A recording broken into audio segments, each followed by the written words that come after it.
pa? Tuloy ko pa?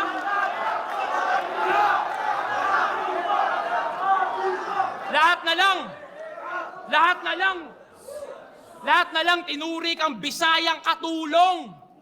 Alila ka mamen. Made in Leyte ka na nga, made in Maynila ka pa rin. Maawa ka sa sarili mo, king ina. Masakit pero hindi mo kayang maging sila. Huwag mong pangaraping maging iba, pangarapin mo maging iba. Ganyan din ako nung unang sampa ko. Nasilaw sa kung anong uso. Ang kaso, nagresulta sa tanging beses lang na nakuha akong matalo. Pero kalaunan nakapako, hinulma ko palalo yung bunga kampyonato. Ang makilala mo yung tunay mong pagkatao, yun ang tunay na panalo, tarantado.